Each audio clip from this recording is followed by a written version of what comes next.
به نام خدایی که جان آفرید، سخن گفتن اندر زبان آفرید.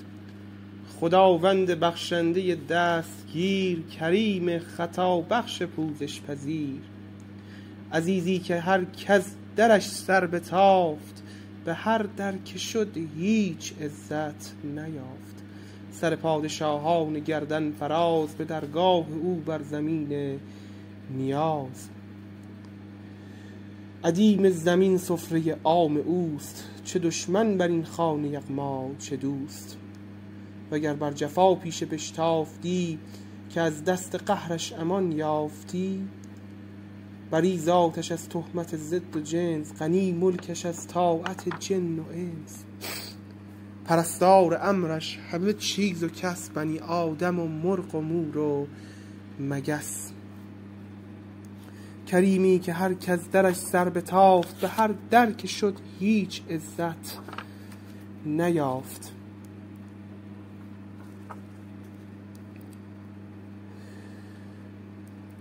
با نام خداوند مهربان و با توسل به حضرت حق سبحانه و تعالی آغاز می‌کنیم خوانش گلستان خانی رو با سبکی جدید و همه فهم رسا و تا اونجا که من قادر هستم و در توانم هست شیوا و با لحنی واضح. حالا لحن من رو ممکنه مورد پسند واقع نشه، اما تا اونجا کلمات رو درست سعی بکنم ادا بکنم تا اونجایی که بضاعت من هست و انشاءالله که با هم به اعتلای فرهنگ فارسی و اعتلای ادب فارسی، ادب سرزمین کهن، ادب سرزمین فرهیختگان ایران زمین کمک بفرماییم.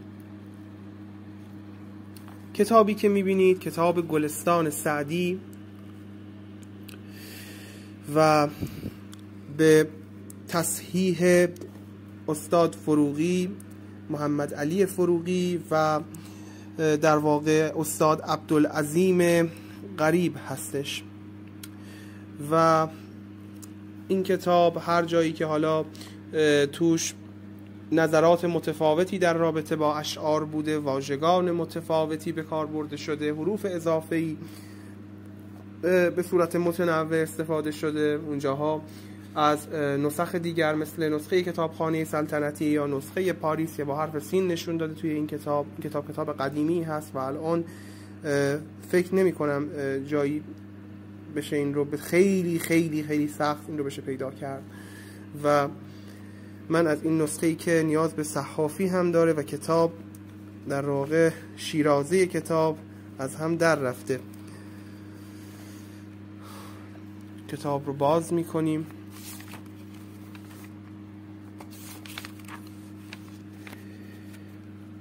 کتاب گلستان از شیخ اجل، شیخ مشرف الدین مصلح الدین سعدی شیرازی، شاعر قرن هفتم، و کتابی که از لحاظ فنون ادبی، از لحاظ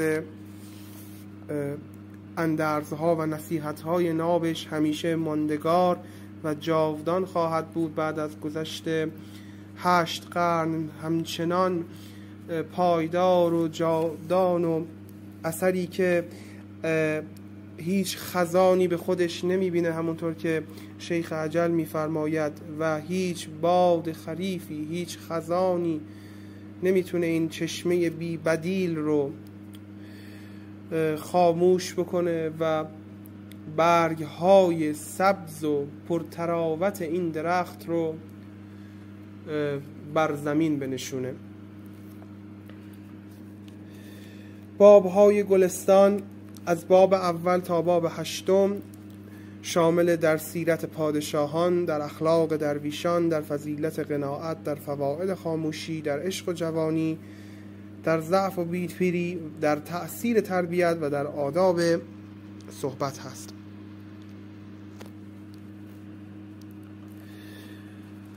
در دیباچه گلستان بعد از بسم الله چنین نوشته: منت خدای را عز و جل که طاعتش موجب قربت است و به شکر اندرش مزید نعمت. هر نفسی که فرو می رود ممد حیات است و چون برمی آید مفرح ذات. پس در هر نفسی دو نعمت موجود است و بر هر نعمتی شکری واجب. از دست و زبان که براید که از عهده شکرش به در آید. پوزش می طلبم.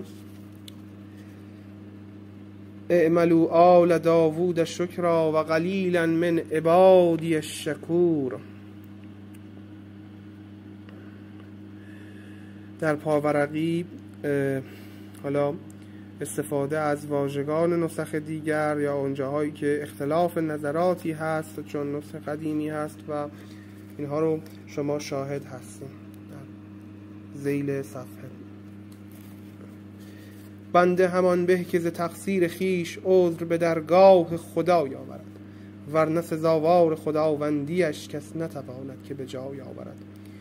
باران رحمت بی حسابش همه را رسیده و خوان نعمت بی دریغش همه جا کشیده. پرده ناموس بندگان به گناه فاحش ندارد و وظیفه روزی به خطای منکر نبرد. ای کریمی که از خزانه غیب گبر و ترسا وظیفه خورداری، دوستان را کجا کنی محروم تو که با دشمن این نظر داری. بله، همونطور که در بوستان هم یک بیتی مشابه این با همین مفهوم داشتیم. ادیم زمین سفره عام اوست، چه دشمن بر این خانه یغما چه دوست. بیتی که ابیاتی که در آغاز خوندم مختصر ابیاتی بود از مقدمه بوستان سعدی که کاملا به نظم هست و اون هم از شیخ مشرف الدین مصلح الدین سعدی شیرازی هست. فراش باد صبا را گفته تا فرش زمردی بگسترد و دایه ابر بهاری را فرموده تا بنات نبات در مهد زمین بپرورد. درختان را به خلعت نوروزی قبای سبز ورق در بر گرفته و اطفال شاخ را به قدوم موسم ربیع کلاه شکوفه بر سر نهاده. عصاره نالی به قدرت او شهد فائق شده و تخم خرمایی به تربیتش نخل باسق گشته. ابر و باد و مه و خورشید و فلک در کارند تا تو نانی به کفاری و به غفلت نخوری. همه از بحر تو سرگشته و فرمان بردار، شرط انصاف نباشد که تو فرمان نبری. در خبر است از سرور کائنات و مفخر موجودات و رحمت عالمیان و صفوت آدمیان و تتمه دور زمان محمد مصطفی صلی الله علیه و آله و سلم. شفیع مطاع نبی کریم قسیم جسیم نسیم وسیم. چه غم دیوار امت را که دارد چون تو پشتیبان، چه باک از موج بحر آن که باشد نوح کشتیبان. بلغ العلا به کماله کشفت دو جا به جماله، حسنت جمیع خصاله صلوا علیه و آله. در اوصاف رسول اکرم محمد مصطفی تتمه دور زمان و رحمت عالمیان و مفخر موجودات زمان و زمین پیامبر اکرم و برشمردن صفاتی از ایشان.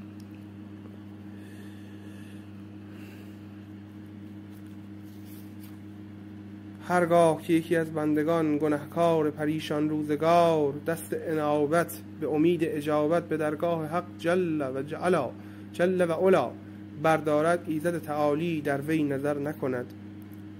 یعنی ایزد در واقع به گناه ایشون ننگره و در کنه و بن ایشون نظر نکنه و تمامت گناههای ایشون رو نخواد ملاک کار قرار بده، بازش بخواند، باز اعراض کند، یعنی روی گردانی کنه، بازش به تضرع و زاری